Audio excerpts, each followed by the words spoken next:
L'opposition des députés Tim au projet Tanamasoindj met un frein au développement et est infondée, selon le ministre de l'Aménagement du Territoire, de l'Habitat et des Travaux publics. Il a souligné à l'occasion que de nombreux propriétaires dont les terrains sont impliqués dans les zones nécessaires à ce projet ont accepté sans problème de coopérer avec l'État en cédant leurs biens. Une banque partenaire de l'État a accepté de débloquer 120 milliards d'ariars pour soutenir le projet Fiarine. Aujourd'hui, à cette fin, la signature d'un accord de collaboration a été faite.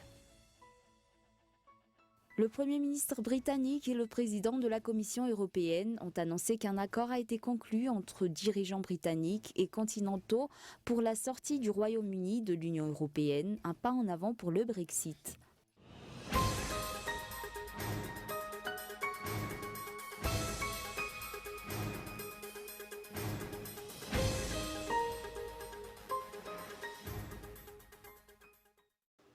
Bonsoir et bienvenue si vous nous rejoignez pour ce rendez-vous quotidien du journal télévisé de Cool TV. Pour ouvrir cette édition, l'actualité politique.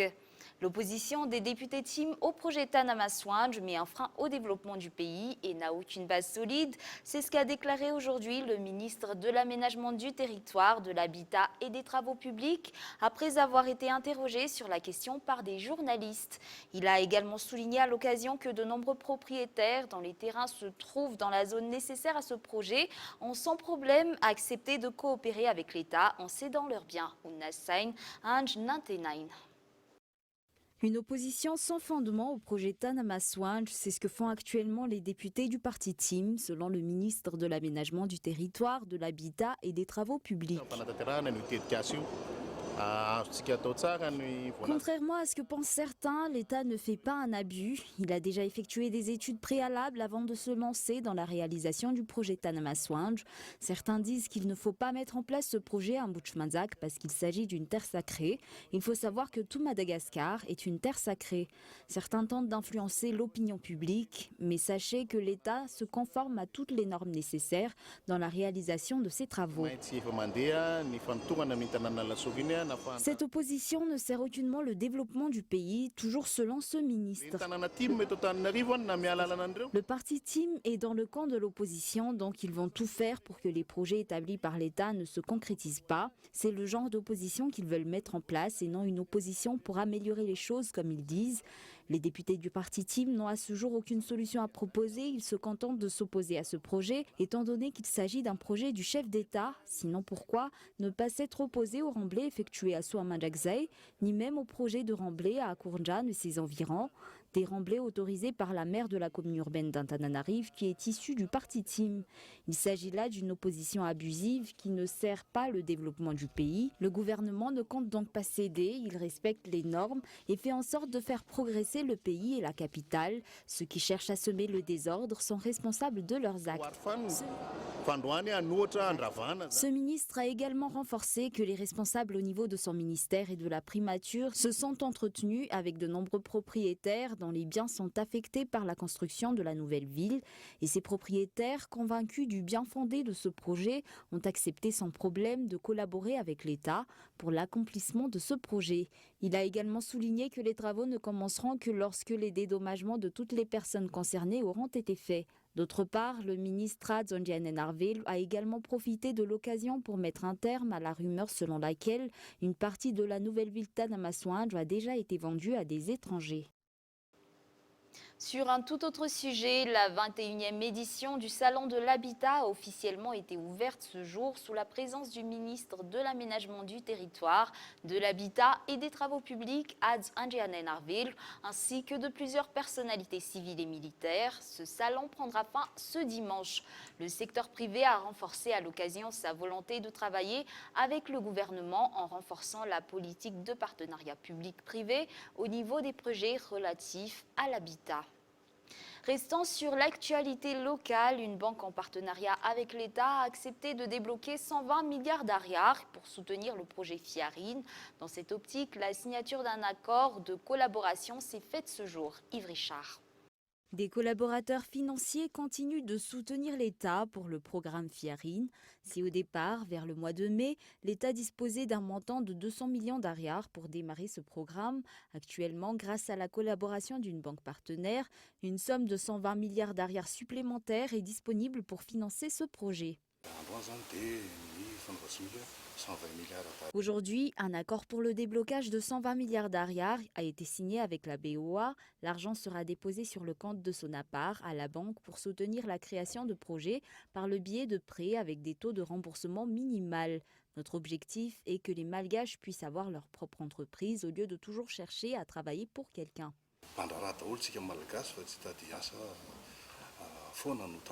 Un soutien financier important pour le bon fonctionnement de ce programme, un projet qui sert le développement du pays. Actuellement, l'État incite les jeunes à créer leur propre entreprise en créant ainsi de nouveaux emplois et contribuer de cette manière au développement du pays. Le projet FIARIN a été créé dans le but de soutenir les Malgaches désireux d'entreprendre et fait partie des promesses de campagne du chef d'État. Plusieurs entrepreneurs ont déjà pu bénéficier de ce programme et le budget qui leur a été alloué varie de près de 1 200 000 ariars à 180 millions d'ariars.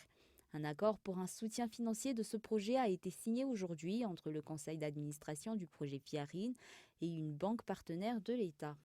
La campagne de collecte de vanille a commencé le 15 octobre dernier, une campagne qui durera 6 mois. À Madagascar, la qualité de ce produit de rente ainsi que son prix d'achat sur le marché international s'améliore. Un reportage signé Michela Ranardzon.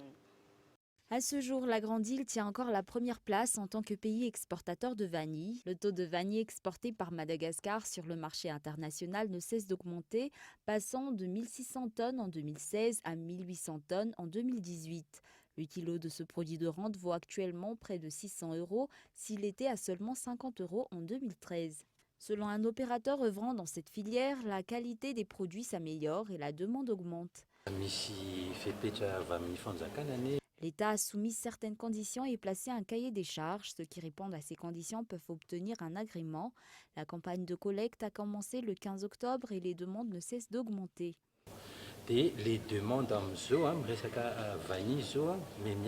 La campagne de collecte de vanille a débuté le 15 octobre dernier et durera 6 mois. Pour rappel, afin d'améliorer la production de vanille à Madagascar, une sélection est effectuée par le ministère de l'Industrie, du Commerce et de l'Artisanat pour l'obtention d'agréments. Cette année, on compte 33 nouveaux exportateurs de vanille, un agrément valable pour une année. Avant de passer aux actualités internationales, l'ambassade de Chine a offert plusieurs équipements aux agents de la police nationale du commissariat central de Tsarlalan. Le but étant de renforcer la sécurité, mais également de renforcer la collaboration entre nos deux pays. Écoutons les propos tenus par l'ambassadeur de Chine à Madagascar à l'occasion. Chine est très contente d'offrir ce don de matériel de sécurité pour le commissariat central de police d'Antananarivo. L'objectif, c'est pour renforcer les capacités d'action des policiers pour bien protéger la sécurité des citoyens d'Antananarivo. Et la Chine attache beaucoup d'importance à la relation avec Madagascar, y compris dans le domaine de sécurité publique, parce que c'est très important pour le développement économique. Donc nous allons continuer de faire des efforts pour soutenir l'amélioration des capacités de protéger les sécurités des policiers de Madagascar. Passons maintenant aux actualités internationales. Le président de la Commission européenne, Jean-Claude Juncker, a annoncé la conclusion d'un nouvel accord sur le Brexit entre l'Union européenne et le Royaume-Uni ce jeudi, à quelques heures d'un sommet européen crucial. Tous les regards se portent désormais vers la Chambre des communes à Londres, qui a déjà rejeté à 3 reprises un texte négocié par Theresa May. Boris Johnson n'est pas assuré d'obtenir une majorité. Les unionistes nord-irlandais ainsi que le chef de l'opposition travailliste ont déjà appelé à voter contre cet accord. Nous avons donc trouvé un accord avec le gouvernement britannique sur le retrait ordonné du Royaume-Uni de l'Union européenne et aussi sur le cadre de notre future relation.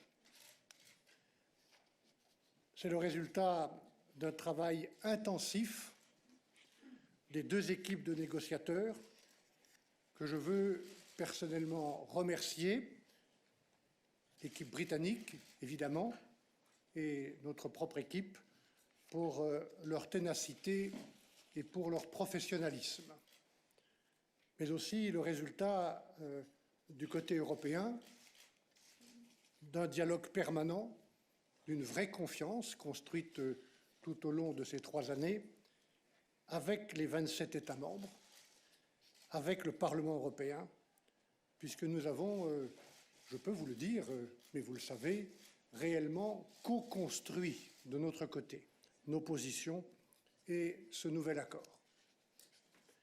Cet accord est agréé au niveau des négociateurs avec le président Juncker qui a conclu ce matin avec le Premier ministre Johnson. Nous le présenterons tout à l'heure au Conseil européen à 27. Je veux d'ailleurs ici remercier personnellement pour sa confiance tout au long de ces 3 années le président Donald Tusk, secrétaire général du Conseil, et toute son équipe. Ce texte, mesdames et messieurs, permet d'apporter de la sécurité juridique, de la certitude, partout là où le Brexit crée, comme toute séparation, de l'incertitude. En Espagne, nouvelle émeute à Barcelone. Des milliers d'indépendantistes se sont heurtés aux policiers hier pour la 3e nuit consécutive. Une mobilisation qui intervient après la condamnation lundi de 9 dirigeants catalans. Le président catalan condamne les violences. France 24. Scène de guérilla urbaine dans les rues de Barcelone. 3e journée consécutive, de violentes manifestations. Les protestataires ont dressé des barricades et mis le feu à plusieurs voitures. Les forces de l'ordre affirment également avoir été la cible de jets de cocktails Molotov. Le Premier ministre Pedro Sánchez a une nouvelle fois appelé au calme et s'est adressé à Quim Torra, le président de la région autonome. Lui et les membres de son gouvernement ont le devoir politique et moral de condamner, sans excuse, de manière directe et avec un maximum de clarté et de détermination, l'utilisation de la violence en Catalogne. Un peu plus tard dans la soirée, le leader catalan a fini par lui répondre. Je lance un appel au calme et à la sérénité. Le mouvement indépendantiste n'est pas violent. Nous avons toujours dénoncé les violences. Nous ne pouvons pas tolérer les incidents qui se déroulent dans les rues de notre pays. En 3 jours, ces violences ont déjà fait de nombreux blessés, plus de 200 personnes, aussi bien des manifestants que des membres des forces de l'ordre. Des manifestations déclenchées par un verdict, celui de la Cour suprême espagnole. Cette dernière a condamné à de lourdes peines 9 dirigeants séparatistes catalans pour leur organisation d'un référendum d'indépendance de la région en 2017. Des peines allant de 9 à 13 ans de prison pour des faits de sédition ou de détournement de fonds publics. Et avant de nous quitter, faisons un bref retour sur les titres. L'opposition des députés estime au projet Tanama Swatch met un frein au développement et n'a aucune base solide, selon le ministre Adrian Narville. Il a souligné que de nombreux propriétaires dont les terrains sont impliqués dans les zones nécessaires à ce projet ont accepté sans problème de coopérer avec l'État. Une banque partenaire de l'État a accepté de débloquer 120 milliards d'ariars pour soutenir le projet Fiarin. À cette fin, la signature d'un accord de collaboration a été faite ce jour. Le Premier ministre britannique et le président de la Commission européenne ont annoncé qu'un accord a été conclu entre dirigeants britanniques et continentaux pour la sortie du Royaume-Uni de l'Union européenne. Et voilà, c'est la fin de ce journal. Nous vous remercions d'avoir choisi Cool TV pour vous informer. Bonne soirée à tous et excellente suite de programmes en compagnie de Cool TV. Au revoir.